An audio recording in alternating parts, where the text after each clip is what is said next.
pushed back a little bit on the deck. Yeah, give him a hard time? I gave him a little bit of a hard time, and I was like, hey, you're bringing the priest again today. But I think this was a pretty good read, too, because he is trying to counter a lot of those aggressive decks, and he thinks that the priest is a good way to do that. Yeah, it can be. I mean, priest does have early game plays to help you get onto the board. It's a little bit sketchy sometimes against the ultimate early game, like Pirate Warrior, when it starts off fast. Priest can't stop that. But one thing that does throw a wrench into things is the Rogue. I think Losefield bringing the Rogue is definitely a scary class because, again, despite the fact that Rogue is widely considered to be one of the 3 best classes in the game right now, people still stray away from it in tournaments because it is a hard deck to pilot, especially under pressure. This is, by all means, the 2nd largest Hearthstone tournament to date in its short history. $300,000 on the line. Do you feel confident in bringing Rogue, which also is a victim of still drawing like Rogue? Sometimes you just bust her out with just 2 preps and a backstab up against like an onslaught of totem golems. What are you going to do against that? Yeah, and that was one of the things Lord said, too. And he was like, I think he said it was 9:55. You have to lock your deck in at 10. He originally had that Miracle Rogue in his lineup, and he just decided, hey, I'm not confident enough in it. I'm going to bring the Dragon Priest because he knows how to play that deck better. It makes sense. Plus, I think Dragon Priest is one of the best decks against Reno Mage these days because Reno Mage has really taken the metagame by storm. We haven't seen a deck slip under the radar this significantly because it's not necessarily that we didn't see it coming. People knew Reno Mage was a deck. We just thought it was bad or just subpar. Yeah.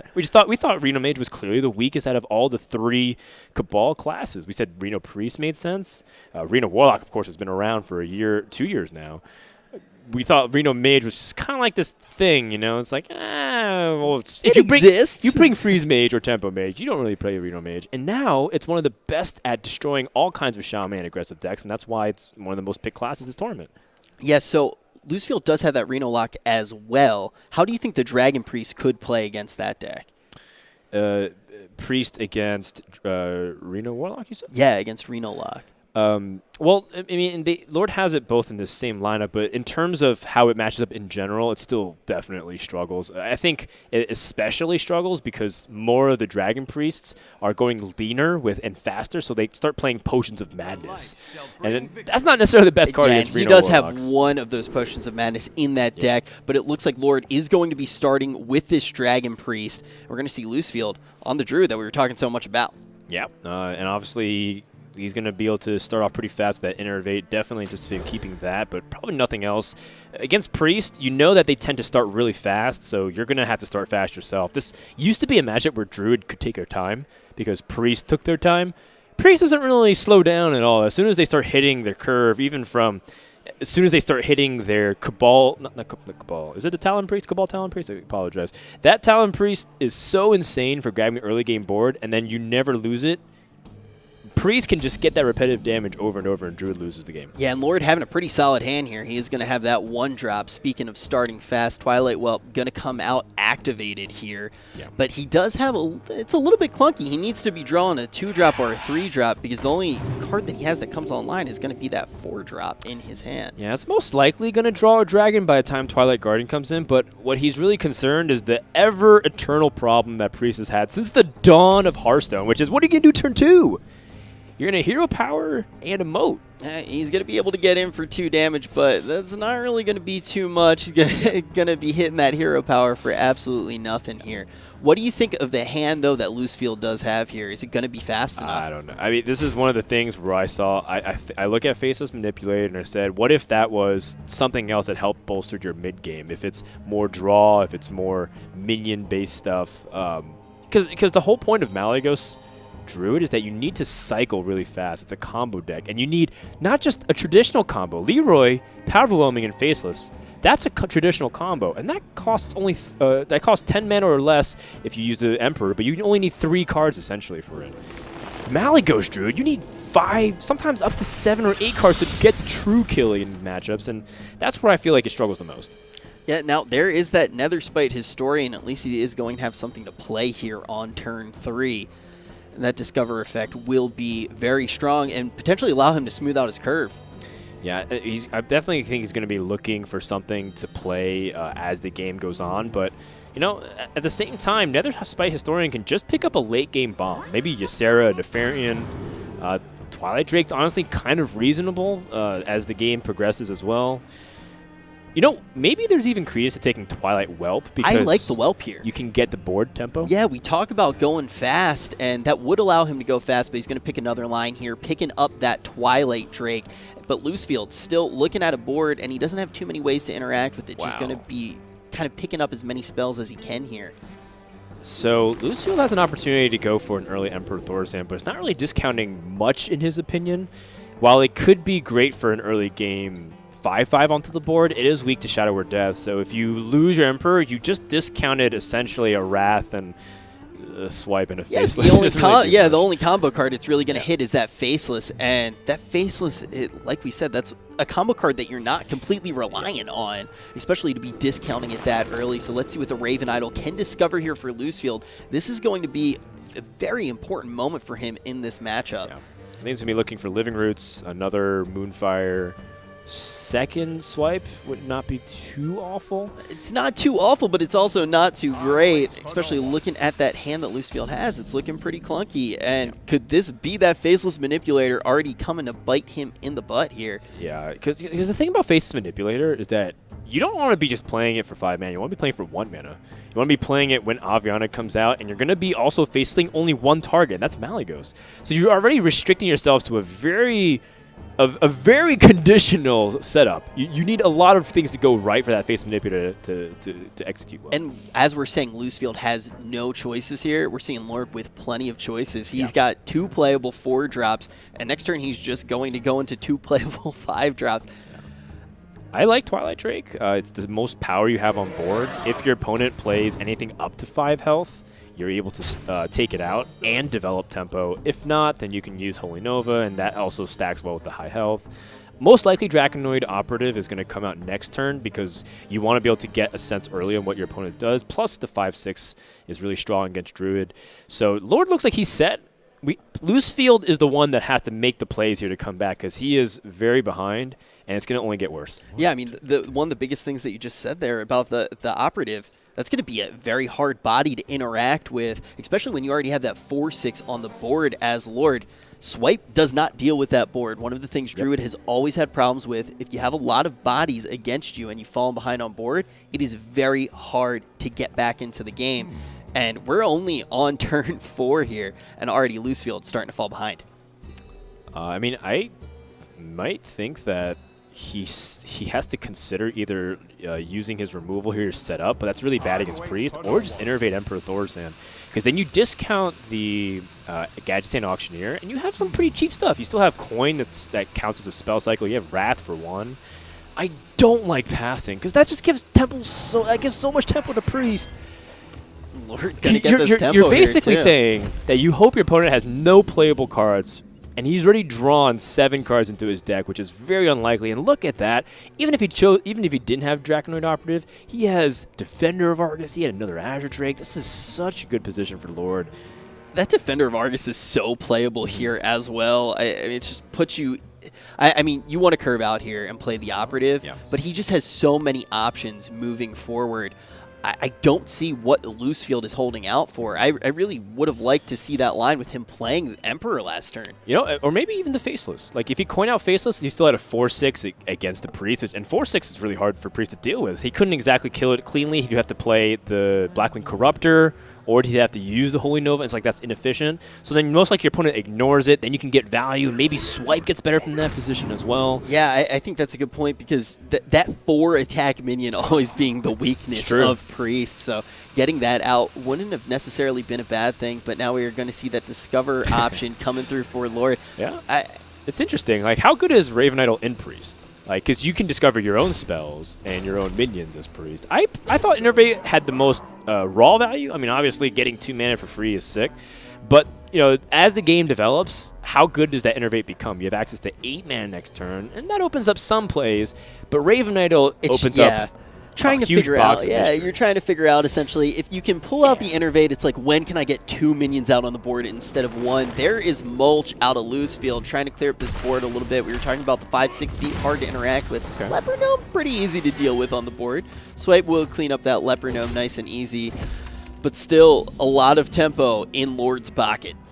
You know, if I'm Lord, I'm actually a little bit scared, even though things look good so far. I'm a little bit scared because my opponent's been holding a ton of cards and hasn't been playing it. He's also holding coin. Like, how often?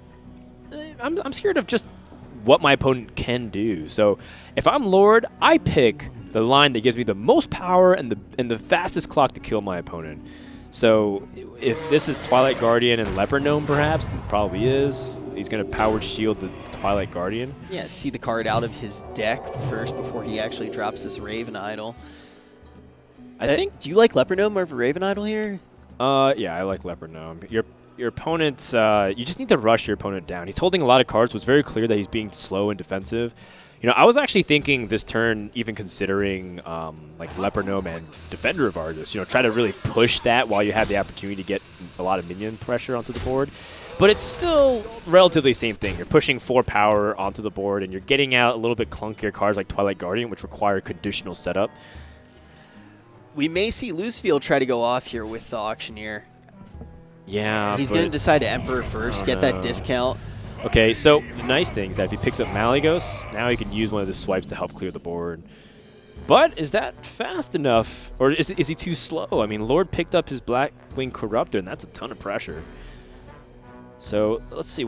I definitely feel like playing Blackwing Corruptor here is a very strong play. I also like using Talon Priest and Defender of Argus because you get so much health and board pressure. Yeah, yeah, you just really get to slam. That's almost a windmill slam here. You can really just charge in, start doing a lot of damage. We're already seeing that Druid down at 19. Yeah.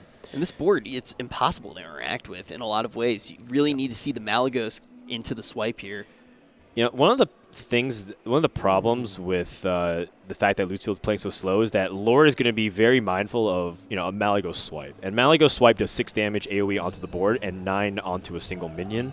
So almost no matter what he does to set up, he has to kill the Emperor, but almost nothing he does will play around that specific scenario. Yeah, because he can't get 3-8, he could get it up to a 9, so the swipe is always going to be able to target that. We're going to see that Defender of Argus come down. He's going to play the Talon Priest alongside of it. He could actually, yeah, with the Talon Priest, he can avoid the swipe. There you go. Right. 311 minion, so that is going to get around that swipe, but is that the only out that Losefield has? Well, I mean, he didn't draw. He draws his 3rd swipe. I mean, he can cycle a lot of his deck here, so he's got access to a lot of mana. Not enough to play the Aviana, though. So, well, we'll go back up to 7 mana, but it's looking like he's going to have to hope for like a double swipe and Wrath to clear most of this stuff. And I think it should clear most of it. He's going to get through quite a lot of his deck here, too. Hopefully start to find some of those combo cards. But let's see how much work these swipes can actually do to clear up the massive board that Lord has built. Well, it's going to leave up at least the Twilight Guardian, and he's going to be able to clear everything besides that. And then Dragon Priest has 5 damage from the hand, so he's pretty close to killing his opponent. Yeah, he's getting there for sure. That Blackwing Corruptor is going to apply a lot of pressure. Okay. I mean, the fact that Losefield's able to clear most of this board wasn't too bad here. Yeah, while drawing an insane amount. Yeah. He may be able to stabilize here. Yeah, it ended up not being too bad there. Full hand as well. Yeah, he's got a full hand. Still hasn't found that Malygos. Lord's Blackwing Technician not going to be a great draw here. The Corruptor probably going to apply the most pressure. Yeah, Corruptor allows you to apply pressure. You have to kind of get damage onto your opponent this turn as well. So if you have to kill the Gadget Sand, your opponent has full hand. Is it ever reasonable to leave up Gadget Sand? I don't think so. That is what I was trying to figure out right now, because this looks almost like one of the situations where it may be acceptable to leave the Auctioneer up, but I think at the end of the day, you still just can't let that guy ride. No, you know that if you're trying to pressure, your opponent can just play Feral Rage and bounce right back up. So Lord's got to clear this. Now, the follow-up play to the Blackwing Corruptor is either to Blackwing Technician, which is the best tempo. I personally like that play. You can also choose to play a little bit defensive, like heal your Twilight Guardian and weave in the Raven Idol. I think that's a little bit too weak and conditional. And what can the Raven Idol get you? We're going to see Holy Nova come out here. he wants to hold on to that Blackwing Corruptor, maybe for a little bit of pressure to close out the game. Do you like this line here, Frodan? It's a little bit weaker onto the board, and what he's trying to do is surprise his opponent with Blackwing Corruptor damage. But this is like really okay. Like a lot of things have to happen. Your opponent has to like not play any heal or hero power, which and he has to also. He has to also specifically like not try to remove your board. He's gonna try to do both this turn. So even though Losefield has a full hand, it's a little bit clunky. I don't mind the stall. Like you can play double Feral Rage and then like wait for Aviana to come out because that's also like really good. That's kind of a strong play here. Maybe the strongest line that he does have because his deck is quite thin. He may be able to find his win conditions soon, but clearing this board, if you can't clear the board, you just stall.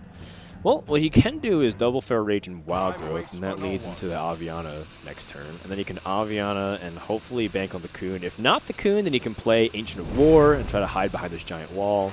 But he needs to stall. And, the fact that Lord was kind of like setting up this very obvious lethal, maybe he's going to have to start right back over again because 6 power is not enough to pressure his opponent who just jumped up to 25. Yeah, so now he has to go back to the game plan of just building up this board again. So, here's a question. Do you actually like discovering a minion? I've been thinking about that for a while because discovering the spell, it's like, what are you actually going to find? Well, Mind Blast is interesting. Divine Spirit is also interesting, too, considering that you also have, what, a 3/6 Twilight Guardian, I think? So it becomes a 3/12. That's really hard to remove. There's also a Power Word Shield if you want to dig deeper into your deck.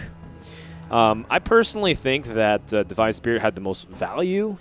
It looks like Lord chooses Mind Blast because he's trying to rush him. Yeah, I think it's fine. I don't necessarily mind it. The 3/7's probably going to stick anyway. Okay. Is what I feel like what he's thinking. Sure. But if that Malgus does get drawn, the swipe could be played. Yeah. Well, I definitely think that, putting as much pressure onto your opponent is of the utmost importance here. So once again, loading the board, trying ever so slowly to make sure that Losefield can't get any wiggle room. Raven Idol, probably not the card you want to see if you're Losefield. Probably not, although you do have the flexibility or the option of trying to get Innervate with that. I don't think it's going to be very good, though, because the chances of drawing the exact card off of Raven Idol for a spell is about 9%. So if you try to go for an Innervate, that means you have a 91% chance or lower to lose. Or higher, excuse me. We're going to see that Coon come a little bit too late here. Yeah, it looks like he's pretty much just dead. And this is one of those interesting things where, he can clear a little bit of the board off still. He can swipe the Blackwing Corruptor, which I think is what he's going to be aiming to do. Or he can faceless the 3/7 to try and stall for even more time.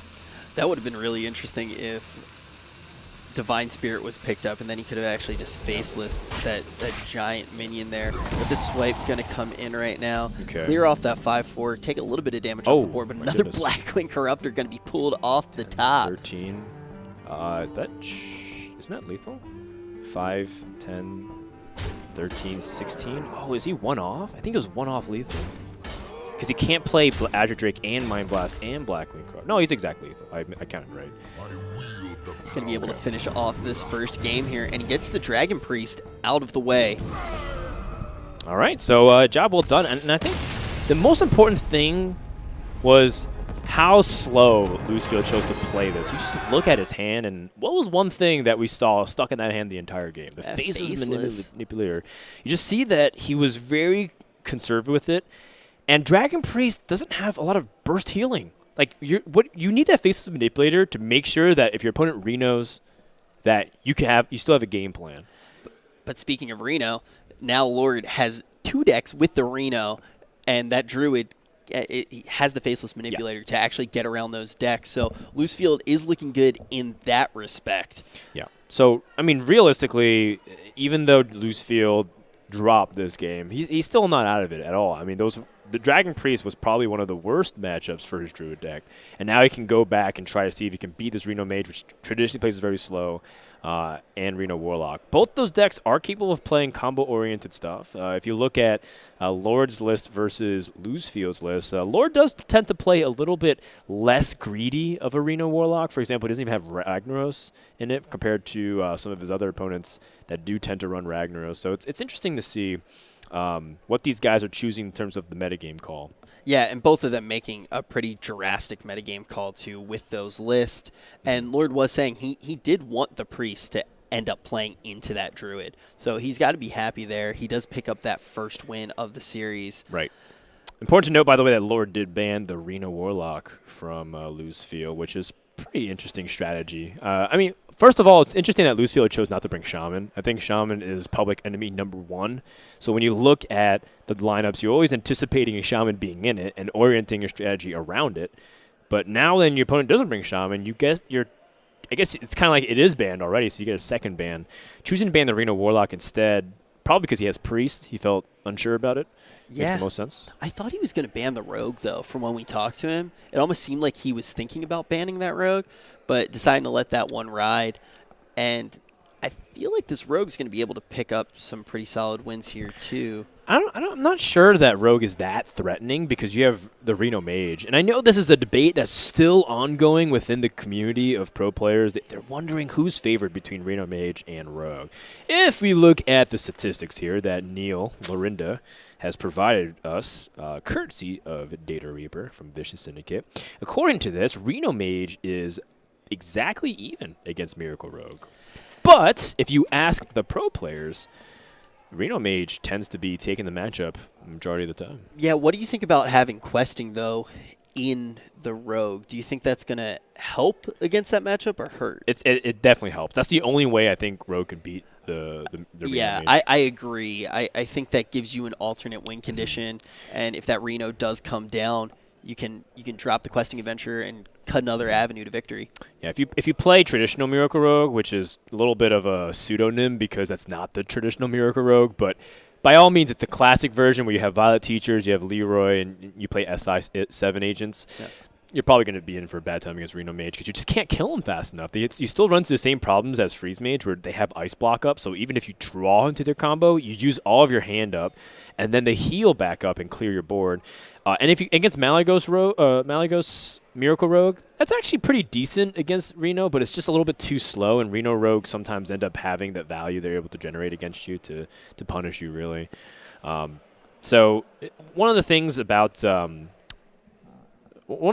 Reno Mage is that it just has so many versatile tools that it gets really annoying to play against. This is the big reason why a lot of players don't really like Reno Mage, because it just has it's a Swiss Army knife of decks. It just does literally everything. It has removal, it has burn, it has AoE, it has stall, it has heal, it has a bunch of other ways that it can have win conditions through like Babbling Book variants, or like sometimes you have the occasional Archmage Antonitis infinite burn. It just feels like it has it all, but it doesn't do anything super well. So you're feeling like, why do I ever lose this deck? It's not like good at anything. It's just kind of okay. Yeah. And you're just beaten over the head with mediocrity until the last hit point. We're going to see that deck be the pick for Losefield here.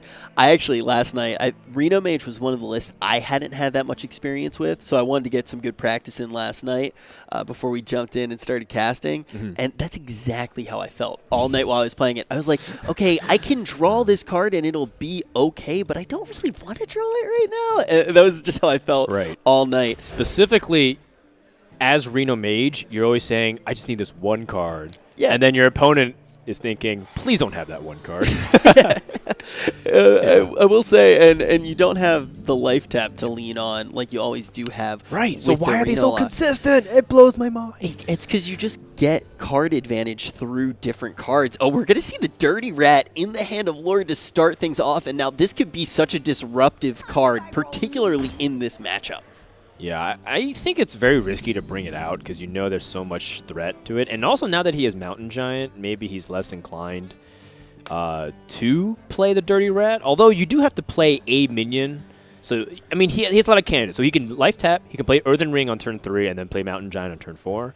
Or he can try and Dirty Rat now, which I don't really think so because you can backfire in so many ways. Like, what if Archmage Antonius just came out? And then all of a sudden you just I give think him you want to hold the Dirty Rat until you actually see a payoff there. And I think right now there's way too much hidden information at this point in the game. I feel like Life Tap might just be fine here. You could consider the Mortal Coil for sure. Yeah, Mortal Coil, the reason why I don't like it is because you skip the opportunity to tap. And tapping is very important in this matchup. Exactly. Yeah, you want to be generating that card value, especially when you're talking about the Reno Mage. You're saying, hey, look, the Reno Warlock has that advantage of being able to draw cards consistently. Yeah. What do you think of the Bully? Burgle Bully, I think the card is really underrated. I think people look at that card and they think, well, it's not exactly Tomb Pillager. It doesn't guarantee you a coin, but the stats are so annoying to deal with. There's not many things that just deal 6 damage cleanly as a minion.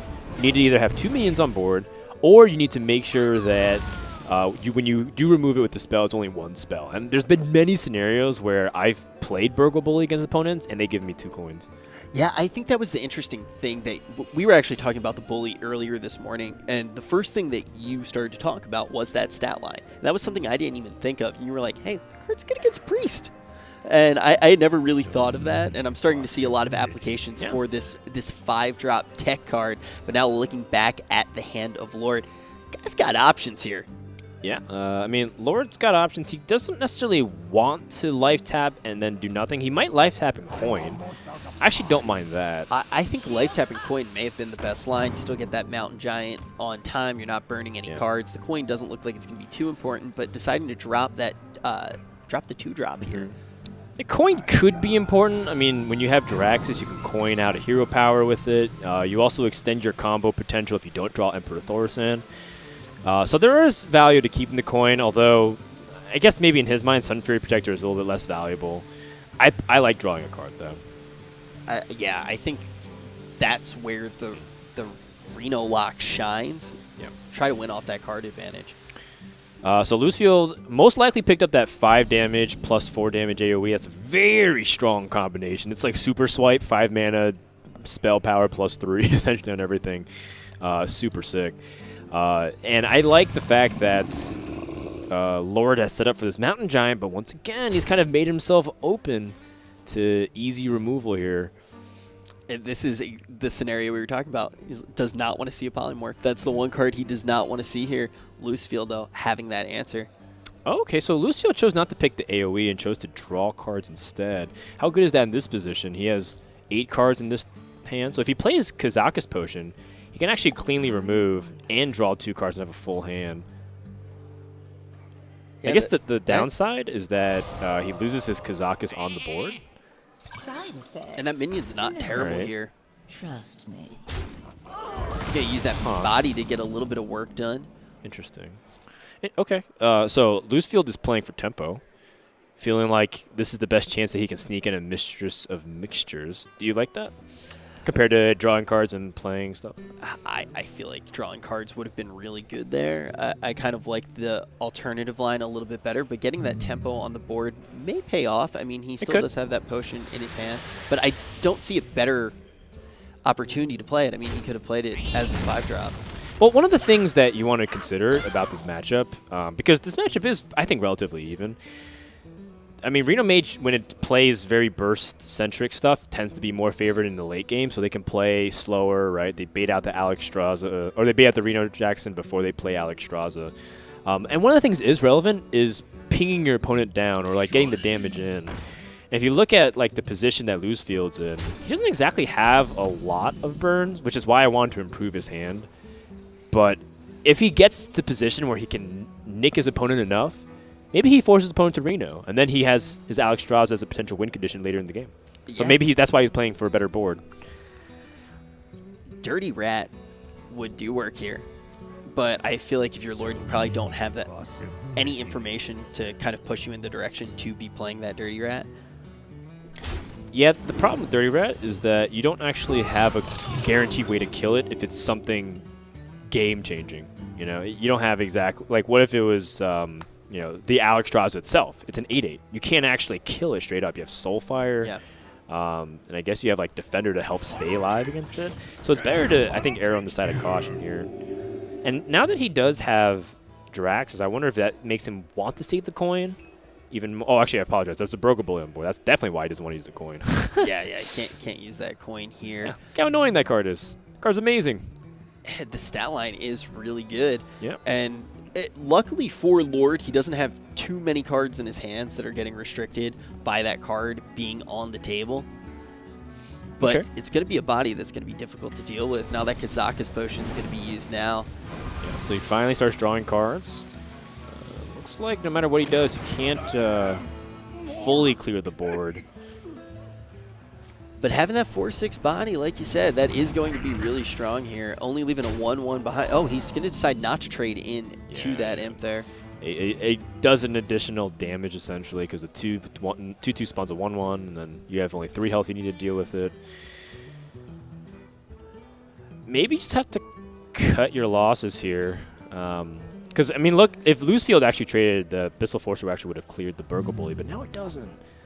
So this is really annoying, once again. Yeah, I mean, you could give 1 coin to Losefield and use that Shadow Bolt here. The thing is, even if you Shadow Bolt, you're not even exactly following up the great play. If you play Earthen Ring, it's like pretty bad. Yeah, there's not much to follow up with after that Shadow Bolt. But can you just let this bully ride another turn? Maybe. It's hard to say because if you look at Lord's hand, it's very defensive. It doesn't actually have that many proactive plays. Abyssal Enforcer and Lord Draxus are the only 2 proactive plays. And even then, they have their clear weaknesses. Abyssal Enforcer is not really doing much. And then Lord Draxus is vulnerable to burst. Decides to go with the Shadow Bolt here. Draxus is kind of like unplayable in this matchup, don't you think? Yeah, I mean, he can try to play it early and try to be aggressive with it, but I feel like that's just kind of shooting yourself in the foot. Yeah, I think Losefield drawn too much. I think if it was like an early game rush where both players kind of dumped their hand and were like 4 cards or less, maybe you can go out for an early Draxus. But when your opponent has this many cards, it feels like a death sentence. Yeah, you're pretty much just playing the Alexstrasza for them at that point. So now we are going to see Losefield, though, doesn't have a clear-cut line here, but the thing is he's just started to draw all those cards. And we were talking about how this deck in particular is a Swiss Army knife, starting to get all the pieces to that Army knife. Azure Drake looking pretty good here. It does get traded out, though, on the board. Well, I thought he would play Azure Drake and then Forgotten Torch. Looks like he feels like his hand size is too big because he played the Secret, so this is a very slow play on tempo. Yeah, I mean, Lord still has priority here. Yeah, now all of a sudden playing the Abyssal Forcer isn't nearly as bad.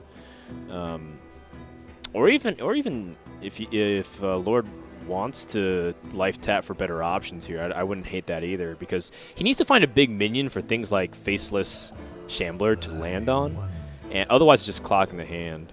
Yeah, I want to talk about that card too, Faceless Shambler. Do you like that in this deck list? Yeah, I love it. I think that card's awesome because you don't really have too many reasonable sized mid game threats anymore. You know, now that you've leaned your deck down because of Reno Jackson, you can't play 2 Twilight Drakes, you can't play 2 Mountain Giants. So I think it's a reasonable mid-sized thing, and it also gives you a lot of cool plays like Power Overwhelming on a minion plus Faceless Shambler, so you keep the buff.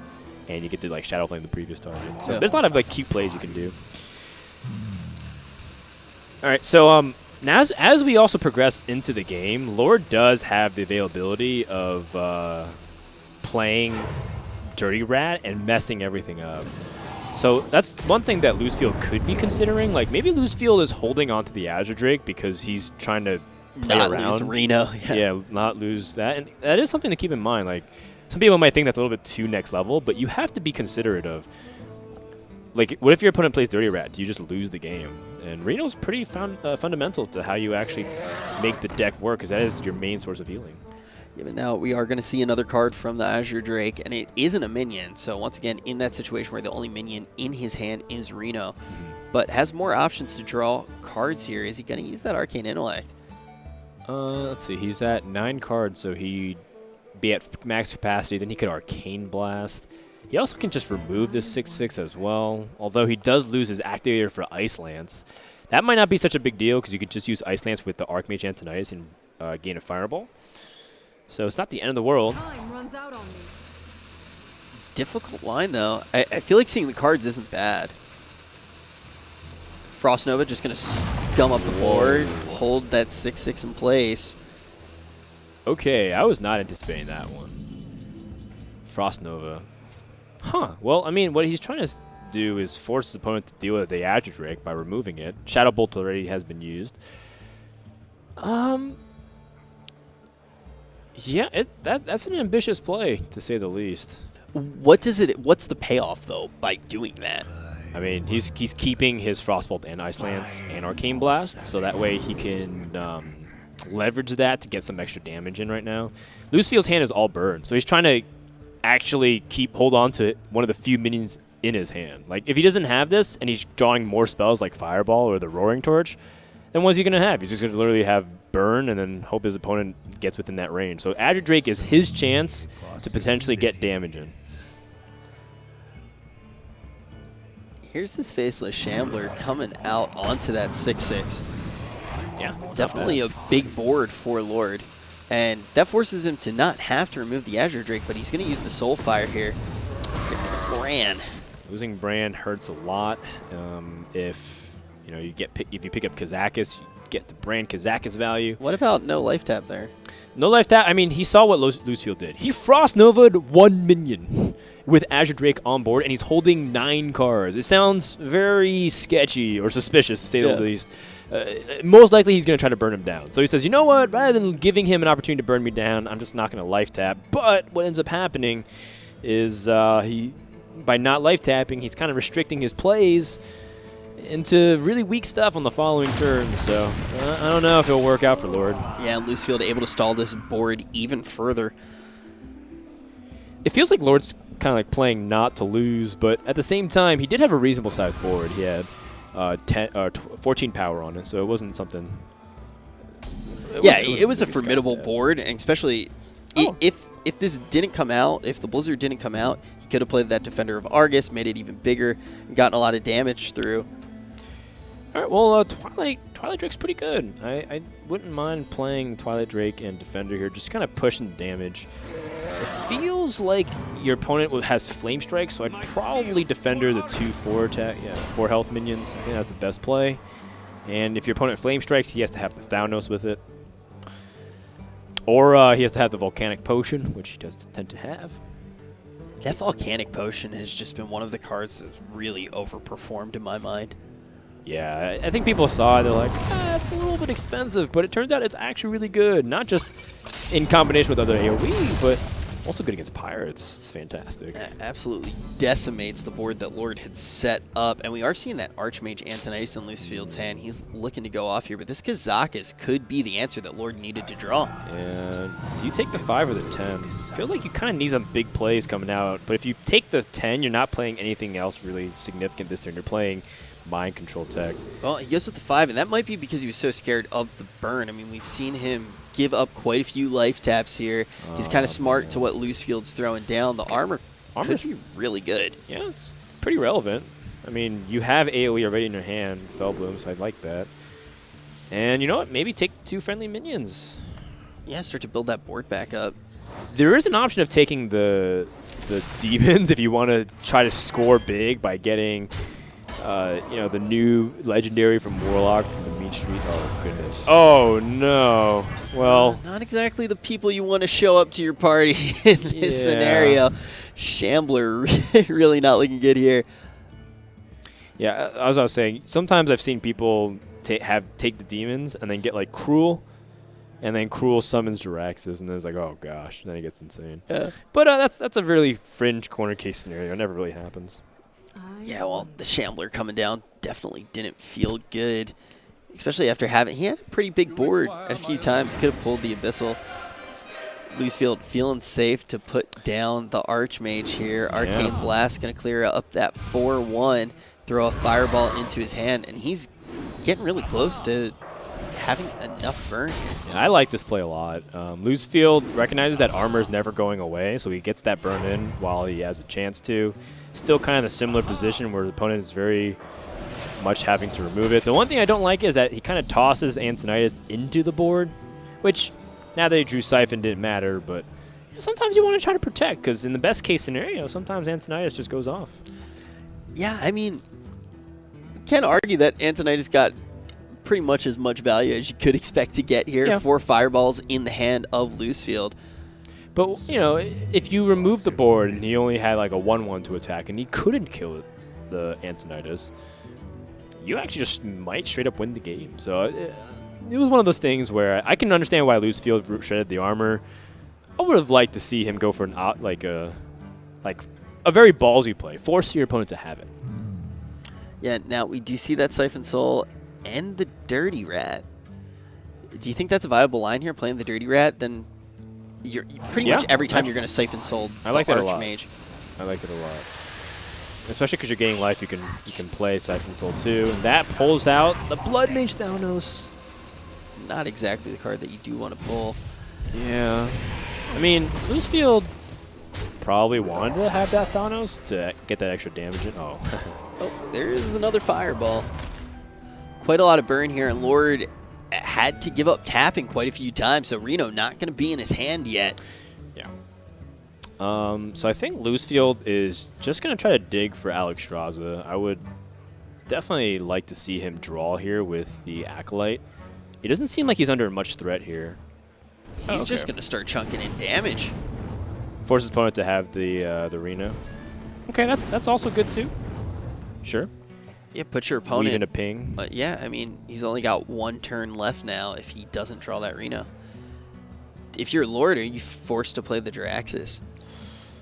Well, you know he has 2 more fireballs left. You can gain 1 health by... I was trying to think of Missions of Mixtures, but you might be right. Might be his best chance. The thing that is really unfortunate about that is you're playing not to lose on the next turn. Right. The other option here is tap Reno. So do you play not to lose on the next turn, or do you play for the potential to win? I think you have to tap Reno here. Because Lord Jiraxis, you're just like, okay, I'm going to wait a turn. If I draw Reno, he still has enough burn potentially to take him out. Yeah, you know that he has 4 fireballs from the Antonidas. So you know that he at least has 12 more. Yeah. Now here's another option. 1 fireball was drawn, so he doesn't know that fireball's hanging out. If you play Jiraxis, can you kill your opponent next turn? I mean, you might be able to if you pick up Leroy. And you can play Missions of Mixtures to increase your health gain for the following turn as well. So maybe this is the best line here. That what's the better chance, that you tap into Reno or that you get maybe the Leroy or some kind of burn to kill your opponent? Because you have 3 from the hand, 3 from the weapon, so you only need 8 power to stick around. And you only know that your opponent has 2 fireballs left. He doesn't know that that 3rd one was drawn. Right. So that Forgotten Torch is going to be a very impressive pickup here for Losefield. Babbling Book first. Let's see if he can get any more burn. That's another fireball. Okay, well, we have essentially established that Lord, unless he picks up Reno, is just going to die next turn. And that ice block, in his mind, is going to keep him safe. Safe to burn out even against a Reno. Right. So it looks like Losefield going to be able to take game number 2 here and tie up the series. Well, we'll see. Lord still could pick up a Reno Jackson, and then Losefield can't actually kill Lord just yet. He still could coil his own Mistress. But you know what? Losefield's done a good job of masking his burn, you know. He just played 1 fireball, kind of put Lord in this position where, like, he doesn't throw in more burn. And Lord, of course, knows that Losefield has a high probability of that being ice block. So I would coil your own Mistress for Reno here. That's the only chance that you have. This is his only out. Second rank Bruiser not going to be enough there. And that Reno Mage, being able to threaten the burst and just be able to combo it down similar to Freeze Mage, very strong. And Lord, you got to wonder, did he play a little bit too slow? Because there's several turns where he just chose not to life tap. Yeah, and the whole thing was he was scared of the burn, and it was kind of a self-fulfilling prophecy there. It allowed Losefield time to build up more and more burn, eventually got down that Archmage Antonidas, and didn't necessarily go off, but it was enough to draw the burn that he needed to close out the game. All right, so yeah, it doesn't really matter what Lord does in this position. Losefield is going to be able to just double fireball, and Reno Mage gets the win. And Reno Warlock in general does tend to struggle in this position if they're forced to play Drax. They just couldn't heal. Even if he did get Reno Jackson, it'd just be inevitability. Yeah, that was one of the first things came to our attention was, is this Draxus ever going to be playable in this matchup?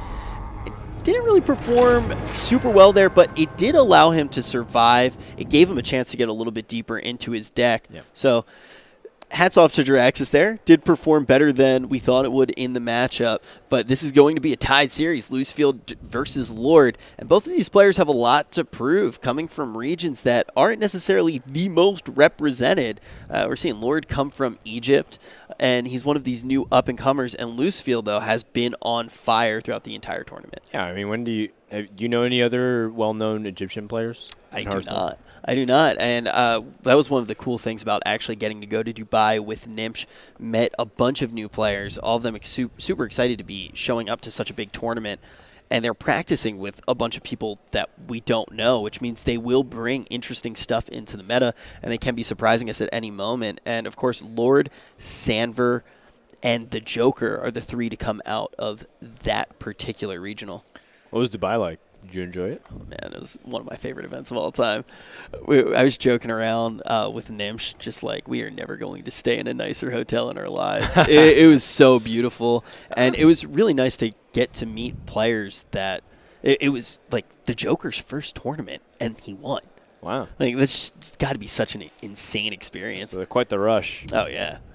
Yeah, it was a very cool event. It was also... It was my longest plane ride ever, 2 8 hours, and now we beat it with China. Yeah, China tends to be the first for many people in terms of international travel. Now Lord going to be sticking on that same deck list. Losefield breaking out that Druid again. Yeah, so the Druid, well, let's see here. Yeah, the Druid, he keeps Nourish. I don't hate that. I think Reno Warlock tends to be really slow, and you want to be able to get those early game plays too. With Wild Growth, I mean, Losefield is going to ramp up super quickly. I was thinking originally that he nourishes for crystals, but maybe he doesn't have to if he's able to draw like Wild Growth and have an early enough hand to, like a fast enough hand to ramp up and draw anyways with Nourish. Yeah, Losefield, like you said, he's going to be able to ramp really quick here. I think Lord wanted to find a more aggressive hand for the board, and he's not really finding that. Yeah, I mean, Reno Warlock needs to just hit that 4-mana plays. It needs to hit the Twilight Drake, the Mountain Giants, and that's the way it can win. But Lord doesn't really have that. He has Kazakis, so that's a start. Not the best, though. Is a little bit slow. Wild Growth going to be absolutely great for Losefield here. He's just going to be able to ramp all day. Mm-hmm. Wild Growth leads into Wild Growth. Not really anything else for the following turns. And while in actuality, a lot of times people really don't like drawing double Wild Growth because it actually reduces your hand size significantly, and the second Wild Growth is a little bit too slow. Like, say if you picked up a 4-mana minion, then you probably would play that into Nourish. But in case of Combo Druid, where you play so many spells and like basically no minions outside the combos, it's okay to actually use double Wild Growth early on in a slow matchup like this. So this is one of those rare instances where double Wild Growth is fantastic. Yeah, I mean, there's no pressure being put onto you, and like you said, the downside to the double Wild Growth is losing out on cards, right? You're losing that resource to trade for another one, but having Nourish, he's going to be able to refill his hand here. Now Lord going to look for a way to start to get onto the board. Yeah, so Lord has a couple of 2-drops, or he could coin out a 4-mana minion like Kazakis. Kazakis won't even be able to play his potion the following turn. The interesting, funny thing about Doomsayer is that while it seizes you tempo for the following turn, your opponent is going to Nourish anyways, and you don't know that. So if you just play the 6 Swamp Ooze, it's kind of like middle of the road, get a little bit of board presence, but it's not that significant. It's better than nothing, though. Yeah, I mean, it's going to be the first minion that he's played this game, but Losefield doesn't even care about it. He's just going to be able to Nourish here, refill his hand. And that's what Lord doesn't want to see, because then his opponents can get closer and closer to killing his opponent. And with Malikos Faceless, you just kind of need 2, maybe 3 spells to kill your opponent. Yeah, he's finding all of his ramp. Oh, wow. Lunar Visions. That might even be, that like might get Aviana and Kuhn. If Aviana gets hit for 7, then it almost feels like Losefield just has to draw one more card in the Malygos, and that's it. Yeah, that Lunar Visions could be the death sentence here for Lord. Because you don't really even need Kuhn at that point. If you play out Aviana for 7, then you can play Malygos, Living Roots, that kind of stuff. And just end the game there. Yeah, sorry, Malygos, Faceless, Living Roots, Moonfire. Like that, the game just ends there. So Losefield has a lot of ways he can just hit the nuts. But Lord going to play that Kazakis out here on curve, looking for a play on turn 5. I like taking a health buff on your minions. You need the strongest board possible. And armor is kind of relevant. Great. Yeah, it's great against a combo deck. Yeah, actually, the Stone Scale Oil might be the key for Lord to make sure he doesn't lose this game. We'll see what potion he picks. I mean, both of these sides of the potion, they definitely had a couple of other debatable options, but I definitely felt like health buff on the board plus armor is good. All right, do we play the little more ramp? Yeah, he has hit every single ramp piece in his deck at this point, but do we see the Lunar Visions come down? Yeah, I like Lunar Visions. Lunar Visions is kind of like ramp in a way. It really is. I mean, it's buying you mana. And card draw. Exactly what you want in a Druid, especially when there's not too much pressure on you. Yeah, and you can also Wrath if you're really afraid of any other damage. But I'm pretty sure you want a Wrath cycle, so let's see what these Lunar Visions hit first. Just needs to hit Aviana. Oh, there's Aviana. Sweet Jesus. Okay, now I think you can Raven Idol for a minion. I think Wrath cycle is actually completely legitimate here, too. Yeah, it's viable. Just get deeper into the minions that you actually want to see. You just need Malygos at this point. Look at your hand. It's nuts. Well, that is absolutely absurd. I mean, he can go off next turn. I feel like you want to cycle. I don't necessarily agree. Okay. Oh, he's going to Innervate the Wrath. That's fine. Is he? He has to. He wants to get deeper into the deck here.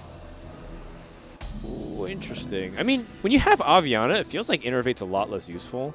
But you can also keep one. I mean, you want to keep one Innervate because you can have Aviana, Malygos, and then like Innervate swipe. But I guess because he's on 8 mana next turn, in case he draws Malygos, he needs to keep both those Innervates so that he can swipe it. I don't know if I agree with that, though. I feel like you want to get deeper into your deck, right? Oh, absolutely. I completely agree. I think the moment you draw Malygos, you're already a huge chance to win the game. And if you draw Malygos and Faceless, you win the game. Yeah, there is the Malygos, though, so no punish for Losefield. Well, so he can do the play that we were talking about, how he saved both Innervates. So that way, if he draws Malygos, he can do Aviana, Malygos, double Innervate, swipe, Moonfire. And that's 15 damage while it's loading up your board. Your opponent has 6 mana, so the best he can do is Siphon Soul. So he siphons the Malygos. Are you afraid of Blast Fire Potion here? Oh, that's true. Blast Fire Potion. Yeah, that could be another thing. You might actually be a little bit scared to play the Malygos. Yeah, I think you just Raven Idol for a spell of any kind of damage here. And then those are none of the spells that you want to see. Those are exactly none of the spells you want to see. Portal's okay. Force of Nature you can play this turn, but I most likely think that you just want to Mire Keeper for crystals. So maybe be the Moonglade Portal because it's the most raw value. Because I think Mire Keeper for crystal here is really good because it sets up you to Malygos, Moonfire, Innervate, swipe with the Avionics. Yeah, so you just kind of take the Moonglade Portal just in case. Yeah. And yeah, this line definitely the strongest. Okay. Wow. Okay. Yep. Throwing us for a little bit of a hurdle there. Did I miscount the mana? Perhaps he has enough mana to do it anyways, and he can just get the extra tempo on board. Yeah. I mean, if he does have that extra mana, having both those bodies down will allow him to trade a little bit better here. Yeah. Okay. He has enough mana because the second Innervate, so that's fine. So Lord, when you see, you know what it also could be? Losefield also probably doesn't want to ramp for Crystal because that would alarm Lord too much. Maybe he also feels like it gives away too much of his hand, like ramping to 10. It's like you know what's coming. Shambler showing up again in a big way here. Yeah. Now he's got some significant pressure. He's got 7 damage from the hand, and if he adds 7 damage right now, actually I kind of like all face here. Yeah, I think you can get away with all face. Yeah. You this is when you're in Lord's position right now. You really need to be thinking about like, how do I play to win instead of how do I play not to lose. Yeah. And I think putting that pressure into face is the way that you win this game. But Losefield is about to go off, and I'm pretty sure that's just lethal. It's close to lethal. It's not exactly it, though, I think. I think it's a little bit off.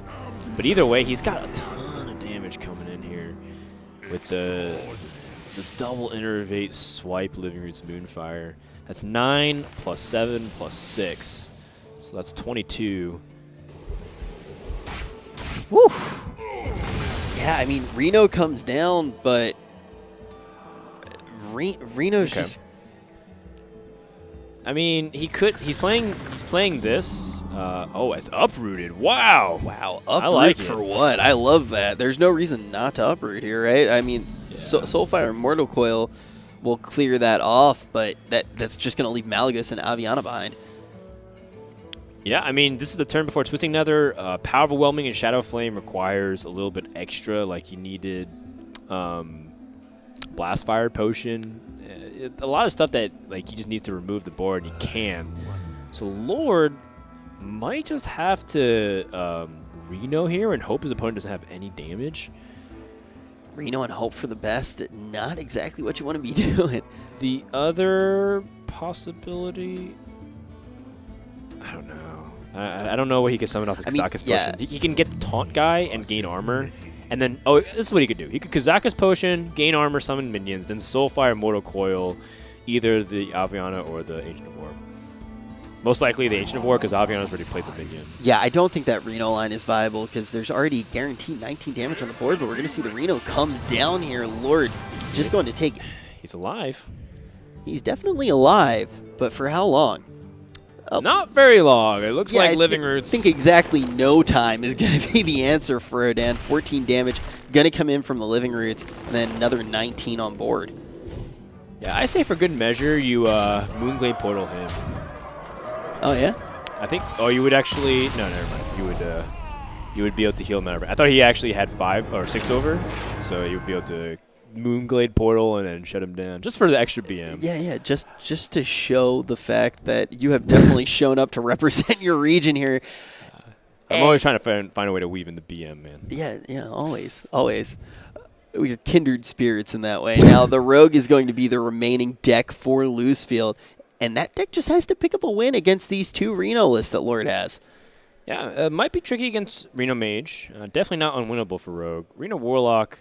Well, that one's definitely going to be a little bit tricky for Reno Warlock if Rogue starts off super fast, because Miracle Rogue can pressure the Reno Warlock significantly. So I think Losefield, he's going to have to kill his Reno Mage first, and if he loses, he has a pretty favorable matchup against the Reno Warlock. That's one of my favorite things about Rogue in this expansion. It's just it has that early game. Sorry, one of my favorite things about Miracle Rogue is just having that Pirates package, having that toolkit. You can just really explode against a lot of these decks and then just stabilize in the mid game and get your card draw and go off like you want to. It's true. I mean, I don't know how much you've played of that match specifically, but Reno Rogue. Well, Reno Rogue is definitely pretty bad against Reno Warlock. But what do you think about Reno Warlock against Rogue like these days? Do you feel like Lord's specific techs in his deck list give him a stronger chance or a weaker chance than normal? Well, he does have that Shambler. And we were talking about that Shambler a little bit earlier. I like the Shambler against the Rogue. Getting that extra taunt is definitely nice. Yeah, and you can kind of play around some of the conceal minions. Yeah, it actually gives you a potential turn 5 win. Sometimes you play the Mountain Giant or the Twilight Drake. They don't have sap all the time because they definitely don't keep it. Then you play Face of Shambler, and it's like, well, I can't deal with one of these, let alone this will actually just lose. Yeah, sap is great in that particular scenario, but like you said, it's only answering one of those 8/8s. This is one of those awkward scenarios where Rogue wants to start on the coin, and Reno Warlock wants to start on the play. So both these players kind of want to trade positions, because Reno Warlock wants to get the initiative of playing the turn 4 minion first, assuming the opponent doesn't coin it out, of course. Now, Losefield did have a pretty solid hand here, too, from what we did see a little bit earlier. I like the Questing Adventure. I apologize. I thought that he was playing Reno Warlock. He's playing Reno Mage, which makes a lot of sense because that is your better matchup. Yeah, playing that first. Definitely the right way to go. Swashbuckler going to be the play here for Losefield. You know, actually, I think it's better to play the Reno Warlock first. Why is that? Well, it depends on what you feel like has a better chance on utilizing the coin in this position. Because you have to beat the rogue twice anyways.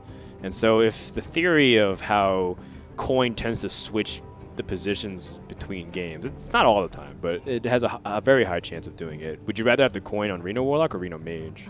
Okay. I guess Reno Mage does benefit from using the coin because of things like Antonidas. But I don't know if the matchup is that slow. So it's hard to say. Like, one of those things where I actually haven't played enough to test it, so I'm willing to accept whatever pro player tells me with enough authority and conviction. If they say this is the right play, I'm like, all right, fire bet. It makes sense. You're the world champ. All right, so Losefield not having the most aggressive start possible, but Lord not finding too many ways to clear off the board a little bit later in the game, so he's just going to be pinging for now. Yep. Ping the Thanos to try and reduce your opponent's spell damage.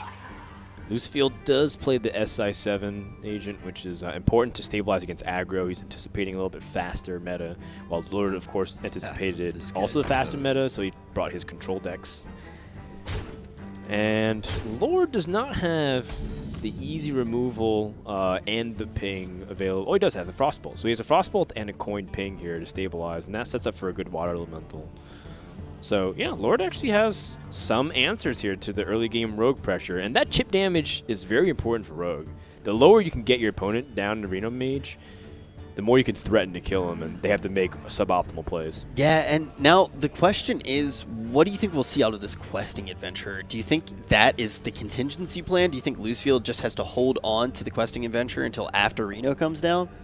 That's a good question. I think questing adventure is your main win condition, while Leroy and friends is cool.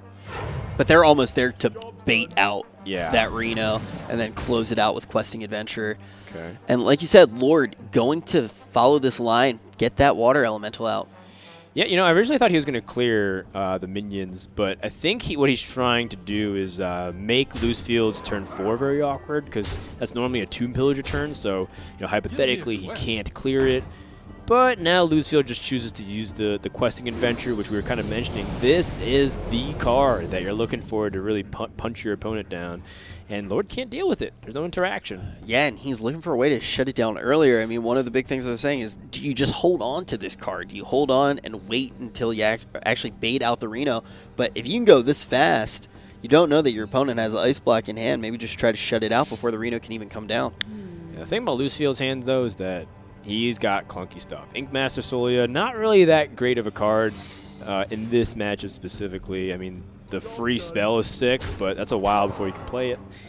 Still going to be looking for What do you think of Inkmaster Solia? I want to ask right now. Not everyone who's I don't really love the Inkmaster Solia here. You don't? Why not? I just don't see it doing anything. It's kind of a bummer that that's the card that he pulled. Well, there's definitely worse cards. You can get, you know, Shatter. You can get a bunch of other stuff that's kind of like suboptimal and weak. You get like Anomalous, which is like, eh. So, but the nice thing about Inkmaster Solia is that it allows you to do a lot of things that you can't normally do, which is like remove and develop onto the board. Like Rogue does do that, but they have prep. And all these cheap stuff, but you know, imagine if Druid picks up Inkmaster Solia through all these other stuff. It's it's actually pretty good. So I'm just trying to see if that. Or saying in this specific scenario. Yeah. I'm just trying to say in this scenario, with grabbing it, is there any potential to have the Inkmaster Solia help you explode after the Reno comes down? I thought you were talking about specifically Inkmaster Solia as a card. I'm like, it's actually a great card. Oh no, it's a great card. Yeah. I mean. But usually you want to have it as the mage. It definitely fits that class. In this case, I actually don't hate it because it's actually a combo enabler. So on turn 7, you can actually that and eviscerate. So, you know, imagine if it was a 5/5. It's like a body with prep, with right? Prep, exactly. It's just one of those things is turn 7 too late because it's after the Reno turn. Yeah, well, you could also have the thing where your board is so big, it kind of doesn't matter to be Renos. Doesn't look like to be the case so far, but with 2 Azure Drakes coming in hot, I mean, that's a lot to deal with as Lord. He does have the Blizzard, though, and with Blizzard and Reno, that could be his ticket to coming out here. Yeah, that could be enough to stabilize him. Yeah. So, Tomb Pillager, and I'm loving either the Eviscerate or the Dagger, because the Dagger allows you to remove it, but the Eviscerate is very good to pop the Ice block here. You're going to do just that. Okay. So, forcing him to have the Reno on this turn, I like the way that Losefield is so aggressive. He just kind of plays very ballsy. Yeah, and I mean, he's up 2 right now. So this is really the time where you can do that, and you can be like, okay, you need exactly this card to not lose the series. Yeah. It's not just the game. It makes sense because this is a bad matchup for the Reno Rogue. Or sorry, the Miracle Rogue. That's my fault. I said Reno Rogue first, and I have cursed you with it. I'm very sorry to have done that to you, but there's Reno Jackson coming out for the mage here. That's just about the biggest heal you are going to see out of it. It's a bad matchup for Rogues. You got to play aggressive and play optimistically, and Lord does tend to have the Reno Jackson if he's mulliganing hard for it. So, not exactly the most unlucky thing, because if you're trying to look for Reno and you're trying to go for it, you actually get a decent amount of time by the time turn 6 runs around. Yeah, but Losefield not in a terrible position here. He's still got a pretty big board. The pressure is very much still on. This turn, though, what do you want to do? This turn, most likely you still want to develop the Azure Drake of some kind. I don't think Solia does very much. Yeah, Solia does nothing here now that the Eviscerate has been used. I guess what it does do is that it makes you better against Flame Strike. And I think Losefield says if he has Flame Strike, this 5/5 stays on the board. Yeah, and hey, he does get to curve out there too. I mean, I like Azure Drake and worst case scenario hero power. But hey, Flame Strike.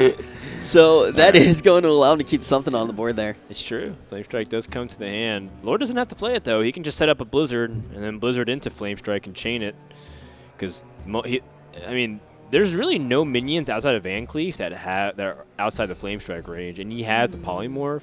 So if he Blizzards, stalls, say his opponent plays Van Cleef, he could just Flame Strike, remove, or even play Polymorph and start removing. I mean, I think Lord's about to run away with this game because Losefield already used a lot of his momentum. The only thing that could change it, though, is that if Losefield starts hitting a bunch of cheap spells and Gadget Sand refills the hand.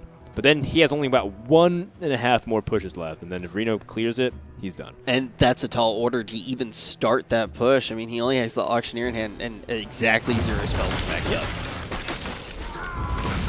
Looks like we're going to see Lord decide to do the Blizzard play here, stall the board out, and I definitely do think that is the right line, getting a hold on to that Flame Strike. All right, so let's see what Drake pulls out here. Drake and Gadget Sand kind of synonymous here because you don't want to really sap the Reno. Eviscerate means that you have to part ways with the coin. Ah, man, I don't know. Like, if you play the Buccaneer and Dagger, it makes the most sense, but you're opening yourself up to more AoE. And it's not just Flame Strike, it's also Volcanic Potion. And even if your opponent just had, like, Frost Nova, it's still really scary because your opponent's starting to rack in damage, too. Yeah, I don't think there's much of a reason to play that Buccaneer. Well, the Buccaneer is to try to load up as much damage as possible onto the board. But it plays directly into the AoE, like we mentioned. Yeah. Lord looking very strong at this point. I mean, like you said, Losefield's last chance for a push is going to be to go off with the Auctioneer. All right, wow. So he's going to use a Dagger here? Riddle me this. Is it actually so bad to sap the Reno? I feel like if you do that, how do you win? You get the big push with the Auctioneer, maybe draw a lot of cards, build up your board a little bit, hope to bait it out again before you questing Adventurer. You have to win through board position. You're not winning through burst. Yeah. So Reno's not exactly the heal against board. It's really to survive burst.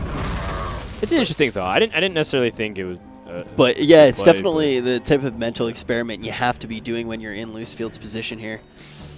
Because he went for that risky play, right? He went all in, trying to take his opponent down, brings him down to 1, and the Reno Jackson was in Lord's hand. I do like it. Losefield tends to play very optimistically, which is pretty refreshing. Because most people tend to play very conservative a lot of times. But at the same time, you can also – a lot of players would disagree with that. They'd be like, you're too aggressive. What if he has this or that? Because he plays very greedy with his combo druid. He plays very aggressive with the rogue. But you have to look at his results right now through this entire tournament. He's just been placing over and over again. Number 1, I mean, finished number 1 in APAC. And right now he is up in the series. I feel like that's the time where you really, you kind of have the luxury of getting to play aggressively. Yep. Can definitely agree there. Lord should be able to deal with this pretty easily. He's got a polymorph to deal with the Gadget Sand, or you can just remove it through Forgotten Torch instead. That wouldn't be the worst play either. He allows him to either draw cards or develop behind it. I think one thing that's also relevant too is, Lord does have kind of like too many minions and needs to just find more ways to stay alive, because it is a very real win condition against rogues to just drain them of resources. They can't kill you. They're too board centric, so you can just keep drawing cards, clear the board, and they can't do anything to you. Yeah, no, that is definitely a scenario that he can be looking at here. But if he removes this Auctioneer, I mean, Losefield just doesn't have that many ways to draw cards again. We were talking about one last push. Yeah. And the way the cards fell, I mean, he didn't really get to draw too many cards there. I mean, he just wants to keep his polymorph with the Van Cleave, so I like using Forgotten Torch to remove. If your Azure Drake trades into the board, whatever. Your opponent's losing resources too.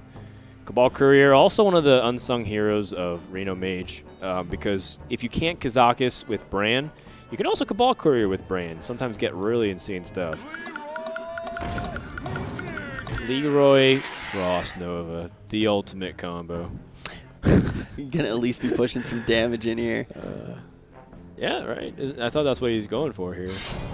You're desperate for damage. You can push in 11 this turn. Okay. Choosing to remove. Gonna clear one of the minions there. Wow. Is he gonna sap instead and save the Frost Nova? I'm trying to figure out here. I feel like I'm trying to decide if I like this line or not. I kind of felt like you were in the position where you were going all in. Just go all in. Put all the damage in. That 2 damage is very relevant. Yeah, I don't get why you would go halfway there. I feel like he's played the entire game, like you said, optimistically. That was kind of the word that you were using. Mm-hmm. That was the first time he kind of backed up and didn't go all in. I mean, if your opponent's killing Leroy, he's killing Leroy. Yeah. So he's trying to protect his 3-2 by doing this. Wow, Freezing Potion. Ends up being really good with the Antonitis. Okay, choosing to draw cards instead. I think he's just afraid of any kind of damage here. So you can just kind of choose whatever you want to do. Just as long as you play Freezing Potion and Ice Lance, you're good to go.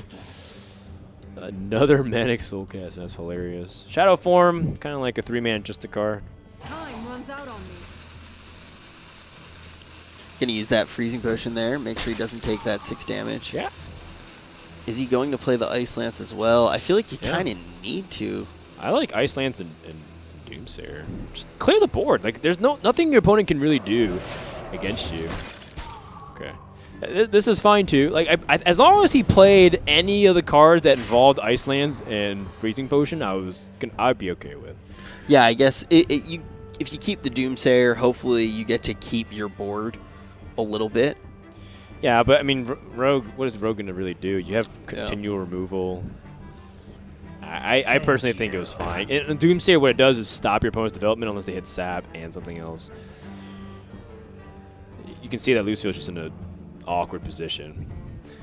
If he's able to keep those 1/1s around, maybe you could make a difference. One of those 1/1s could attach a Cold Blood and get the 4 damage in. Right now, this Cold Blood is looking unlikely it'll ever see damage to the face. Yeah, Lord should be able to remove the board here. Yeah, he can be. You can just ping. Ping the 3-1. Yeah, play Emperor. I must choose soon. Seems like to be the best play. So you've exhausted 2 Pillagers, the Drakes, the Leroy, the Gadget Sand, the Pirates. So there's just basically Van Cleef left. Yeah, and the Losefield's last running out of questing. minions. Last questing in the Van Cleef. And you don't have that many cards to support either of them. Okay, well, now that you picked up 6 Swampoos, that kind of adds to the Emperor play. So you can ping, trade, play Emperor and the 6 Swampoos, generate 8 damage or 8 power onto the board, and Losefield has 4 cards, with one of them being the coin. So I think you're in a really dominant position. Yeah, I mean, Sap can buy him a little bit of time. Okay. But he doesn't have that much time to draw into any, or he doesn't have that many cards that are actually going to be effective draws. I mean, this works too. You can play the Manic Soulcaster, play the Ooze. I think at this point, it's very clear that you don't necessarily need to win the game outright. You just need to not lose. That's like one of the ways you can play. People always say that you can't play not to not lose, but sometimes you can. If you all you do is drain your opponent resources, they can't do anything. Yeah, when the Rogue has access to limited minions at this point in the game, I think that is a very viable strategy, and he has answers to pretty much. He's left himself in a position where Lord has answers to pretty much any minion that can get played. We are seeing that last questing adventure. Yeah, and that's what Lord's been saving the Polymorph for, just in case his opponent went all in on one final push. And this was Losefield's last attempt, but the Polymorph should pretty much be the beginning of the end there. And that was the huge insight by Lord. He held on to that Polymorph. There were a few times that he could have played it to clear the board, but he held on to it, waiting for either that last questing adventurer or the Van Cleef. And definitely going to be a huge payoff here, because that is the last push Losefield is going to be able to mount, and that's going to tie up the series most likely for Lord. Yeah, barring the fact, unless Losefield is able to chain ridiculous threats like Ragnaros and Deathwing that we're not expecting, which would be surprising considering we looked at the deck lists. Yeah. You know, Lord's in a 99.9% chance to win here. Losefield's going to try to see it out, see what he can maybe draw out in terms of information or potential chance. By all means, your opponent could also have a bad hand. You don't want to necessarily just give up. If your opponent is holding a bunch of dead cards like Ooze, Doomsayers, maybe there's a chance for you. But we know there really isn't. Yeah, I mean, Alexstrasza, pretty easy play here, or you can just go in with the Antonidas.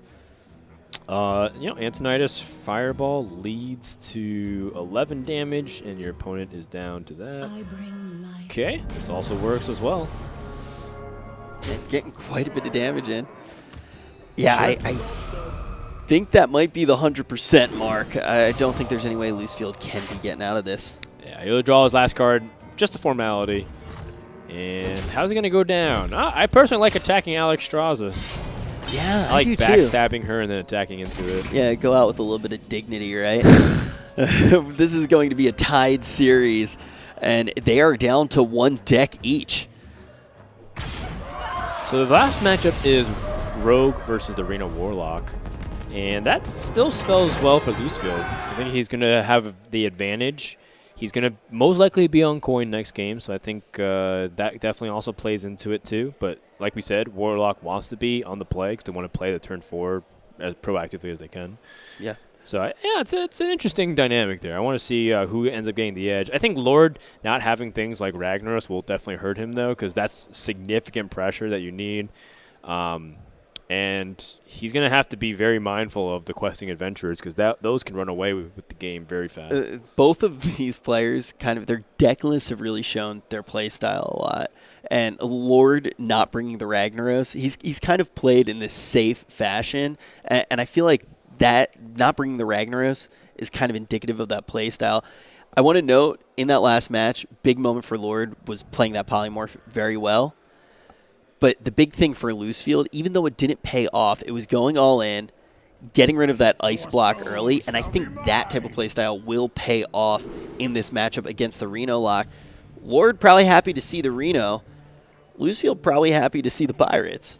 Yeah, I think in the end the Pirates actually outweigh almost anything that Lord does because now Losefield keeps backstabbing Buccaneer, and that means that Doomsayer won't even stop him.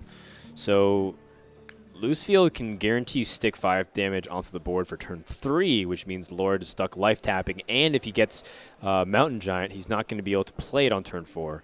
So Losefield definitely has the better hand right now. Even though Lord gets the Doomsayer, he has the Reno, but he doesn't have a turn 4 play. And if Losefield throws Sap and Counterfeit Coin and gets Tomb Pillager, he is going to be in a dominant position. Oh, he throws away Backstab. I don't agree with that. Okay. Well, I mean, it's because you're not sure about Doomsayer, but oh man.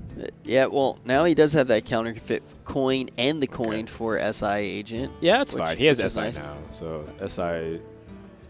I don't know. It's still a little bit sketchy. Oh, I definitely do agree with you. I think it's a little bit sketchy, but we are going to see the small-time Buccaneer pull patches out of the deck, getting the first damage of the game.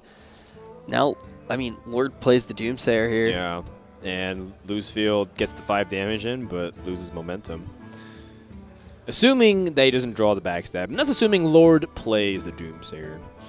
Lord hesitating for a while. It could be that he's trying to make Losefield think that he has a lot more plays than he actually does. Maybe he has Dark Peddler, perhaps, or Mortal Coil. Like, he's just trying to mix it up a little bit. But I think Doomsayer is very clear what you need to do, because you cannot take 3 rounds of that kind of damage. Because if you're not playing Doomsayer this turn, you're playing Imp Gang Boss the following turn, you're going to be accepting that damage twice over. Yeah, you're expecting... It's just too slow. Yeah. You need to get the Doomsayer out here, try to regain tempo before it completely runs away with you. Now Losefield, after mulliganing that backstab back. Look, I don't want to call the game early at all, because I don't think it is decided, but I think Losefield threw away a huge dominant position, like a huge advantage by doing that. Yeah, he pitched back a card that most people would mulligan for. Now Imp Gang Boss gonna probably be the play for Lord here. Yeah, that allows him to get priority. Yeah, I mean, I don't blame Losefield's decision. His logic. His logic is that he needs minions to win the game. So thinking that you throw away like, the backstabs, because you really want to get Tomb Pillager, you really want to get things like the SI and the Azure Drake, just like kind of get your minions going. But look at kind of the position you're in now. Like, if Reno Lock gets the tempo on you, then all of a sudden your minions get a lot weaker. And sure, Losefield can double coin out Azure Drake in this position, but if your opponent has Shadow Bolt or Soulfire, then all of a sudden you kind of lose that tempo you try to gain. Yeah, and also you're just hurting your other possible win conditions by expelling those coins right now. He's just found himself in a position where he's really lost tempo, and he's going to be forced to hero power. I mean, he wasn't necessarily forced to hero power. He could have also just played SI on the curve, which I also wouldn't have minded either. Given that you given that you had the dagger, right? So then you can clean up the 1/1s and the 2/1 too. Yeah, I really do have to agree with you there. I feel like maybe just playing that SI would have been the move. Is there any world where you like just playing that hero power? Well, the hero. I mean, if you have like Deadly Poison in your deck, but I don't think he has that. So Losefield, what he ends up doing is that he wants to play coin Azure Drake into Azure Drake and then save this extra coin here, and then save the SI7 agent for something else. But being able to get that early board against the Reno Warlock is really important, because you want to be able to leverage your advantage. Cards like Sap and Cold Blood and all this stuff get so much better if you're ahead on board as opposed to behind. Yeah, and I mean, now also Lord has found himself in a position where he can be tapping. And at the beginning of the game, it looked like Losefield was going to be able to get enough pressure on to put Lord in that awkward position. But that's going to allow the Reno lock to work in the fashion that it wants to work. Here come the coins. Gonna throw that first questing adventurer down. All right, I gotta say that I was not expecting this play. He was saving his 2 coins to try to generate tempo. But it looks like... I think that's too aggressive. It's just not going to work out. Twilight Drake and Soulfire allows him to remove and gain board advantage. Yeah, I think that's definitely the play that he's going to want to go with here. I don't really feel like leaving up the questing is negotiable at all, and that involves using Soulfire. I guess your other plays involve Bran or Shambler, but those are also pretty weak. So Twilight Drake coming down as a 4/7 isn't bad either. It's very sturdy. Is Lord scared to use the Soulfire here? If he discards Reno or Twisting Nether, he's going to be really sad, but that's 2 out of 5 times. You have a lot of chances of... You have 3 out of 5 chances where it discards something that you're not necessarily as unhappy with. Yeah, and it's not game over if he discards the Reno. It's not game over if he discards the Twisting Nether. I feel like this is a chance you definitely have to take. I guess Shambler is also not bad to keep because you can taunt the 4/7 and copy it. Yeah. That's assuming your opponent doesn't just like eviscerate or sap it, but you know, I think Losefield a little bit unhappy to see that. He's got Azure Drake to refill his hand. In hindsight, I don't necessarily hate that play because you kind of force your opponent to have the Blast Crystal Potion instead of Siphon Soul. So Losefield playing so aggressive, I mean, he's just trying to really squeeze out what Rogue's muscles and try to show like how strong Rogue can be from a position of being ahead. It's just not really working out here. The nice thing about Losefield's play, though, is that he had backup options. He had double Drake to refill his hand. So even though he went like super aggressive, a lot of times Rogue just kind of fizzle out, but he has a lot more gas now. What line do you like here from Lord? You know, Reno on turn 6 ain't half bad. You restore 15 health, 6 mana, 4/6, heal 15. That's pretty good. Yeah, and just leave that Drake on the board. I feel like you don't really need to play the Shadow Flame here. You want to save it for a little bit later. Yeah. You can even play it. I mean, a lot of the pirates that come down, you could potentially even just play it with the Mistress Mixtures a little bit later on. And that 4/6 body, nothing to mess with. Yeah, it challenges pretty much everything from Rogue, outside of a huge Van Cleave. So Losefield doesn't exactly pick up anything significant now. Plays a Swashbuckler because that might change the play. Doomguard. Not exactly the right play in this moment. There's a lot of valuable cards like Azure Drake. So you can play Drake, potentially get you know, Viscerate or Sap or something.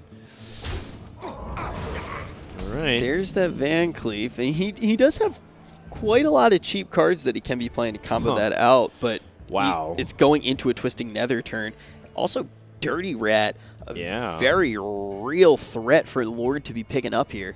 I'm pretty happy with Dirty Rat in this position because if you pull out the Gadgestand Auctioneer, it feels like you can potentially just drain your opponent of any resources from climbing back into the game, and then they have to fight very honestly. Yeah, and also Dirty Rat pretty much, like you said, Reno Jackson contests most of the Rogue's minions here, and when you have Shadow Flame, you get Dirty Rat into the Shadow Flame. Okay. Well, Lord says, you know what, I want to save Dirty Rat for a more optimal time, and if my opponent went off with Gadgestand next turn anyways, I have Twisting Nether. I personally like getting ahead of the curve, but in this case, it actually ends up being the right play, because Dirty Rat would have had a high chance of pulling out something insignificant like Swashbuckler. Yeah, here's the thing here. Losefield finds himself in a position that he has to play this Van Cleef. Yeah. And it's right into the Twisting Nether turn. You don't want to be playing Van Cleef on turn 7. Okay, well, he's hedging his bets by just playing Van Cleef instead of Swashbuckler, Coldblood, Van Cleef. If this opponent didn't have Twisting Nether, like, that Van Cleef would have been nuts. It would have been 12-12? Yeah, and this is not the Losefield that we were seeing earlier in the series. He might be playing a little bit scared here.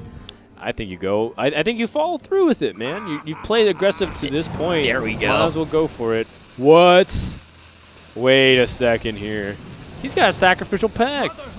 What if Lord plays Jiraxxus this game? What if? What if? I mean, it could happen. It actually might happen. Well, we'll see. We'll see. Lord first has to draw Jiraxxus.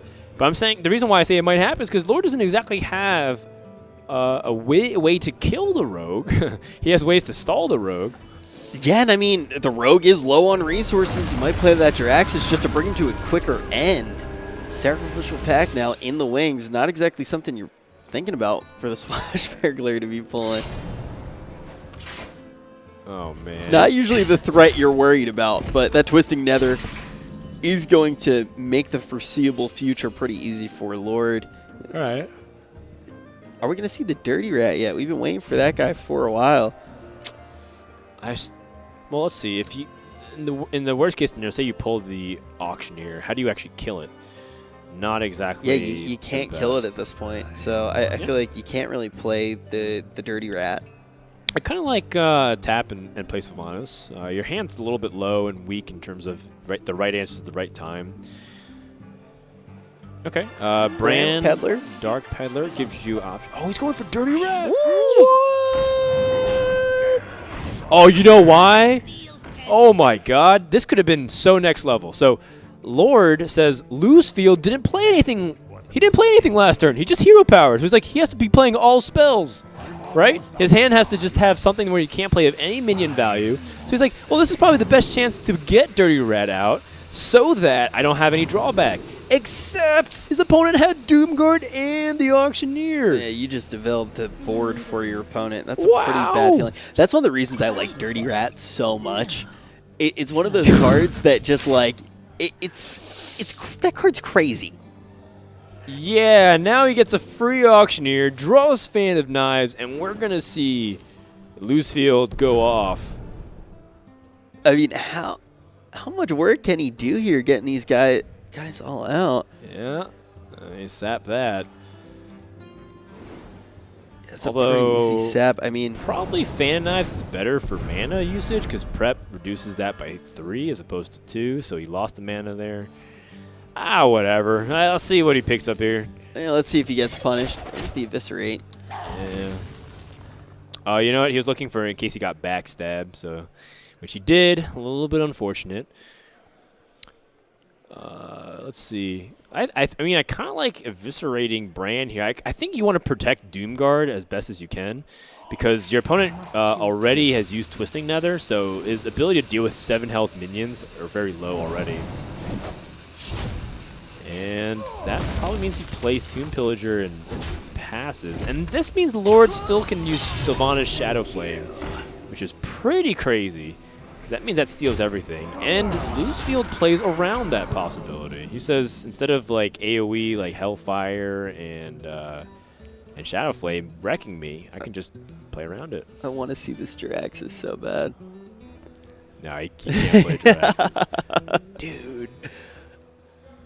Well done by Losefield. I didn't really think that he was going to be able to pull this one out, but he made a really nice play there to just show patience, restrain, like I need to hold my Auctioneer to sap. And that ends up confusing Lord to the point where he plays Dirty Rat, expecting nothing to come out. But it was 11 mana worth of stuff! Yeah, man, that Dirty Rat punish could be very real right now. But Sylvanas Shadow Flame. You probably still have to do something like that. I don't really like using... I guess you could Dirty Rat, Hellfire, Shadow Flame, the Dirty Rat. That actually sounds pretty good. Yeah, I mean, it does clear the board that is here. Whew. Clears the board. You get to keep Sylvanas. And here is the sickest thing of all, dude. You want to know the frickin' cherry on top of this awesome cake that we have at WESG? Lord says, you use both your Auctioneers. I'm feeling pretty safe, and I need to close out the game. I need to play something like Lord Jiraxis. It's such a reasonable play here. Especially if Losefield, like let's say he Leroy's the phase, and then it's like, well, I could just, play Jiraxis. And then he's out of cards. This is one of the safest Jiraxises in the history. He's played 2 Cold Bloods and Eviscerate. Okay, now that he's picked up the Refreshment Vendor, he can play Sylvanas Refreshment Vendor instead. It makes a lot more sense. Yeah. I mean... I have no time for games. All right, yeah, I'm just saying that there is a possibility. There's a very real chance. Oh, I apologize. He actually played 2 Cold Bloods the previous game, so he actually still has a Cold Blood. Okay. Losefield has almost no cards left. He has to kind of make a play soon. He's got 14, 15 damage right now. How about this? You play Leroy, Eviscerate, and blah, blah, and whatever, like the rest, so that way you can force your opponent to play Jiraxis. There's no way, right? Is there? No, I think if you just pressure right now, he could put Lord in the position where he thinks he has to play Jiraxis. Right. Just cold blood Eviscerate. I mean, you want to play to what wins you the game, right? Yeah. Well, what he's trying to do is drain his opponent of resources here. And make his opponent feel like he has to play Jiraxis. It is what he's looking for right now. It is such a weird win condition, but that is his win condition. Okay, Kazakis. I mean, it is really tempting to play Jiraxis in this position, but it is totally not correct. Yeah, I think Kazak is definitely the right play there, taking that 10 mana potion as well. I kind of like dealing damage here.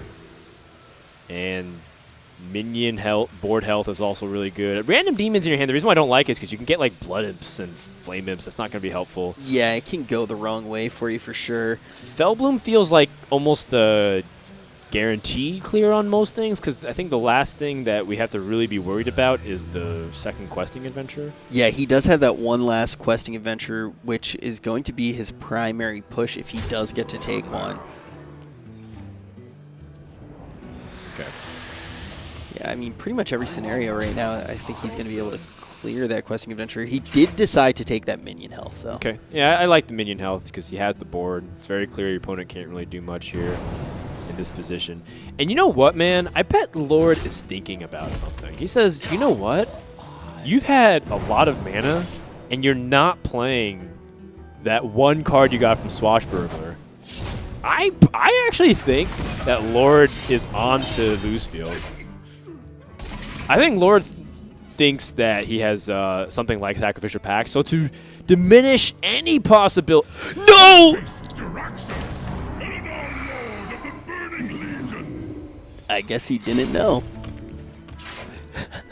Lord Jirax is going to be coming down, and this is going to close out the series. Losefield going to be able to take it with the Sacrificial Pact. Jesus Christ.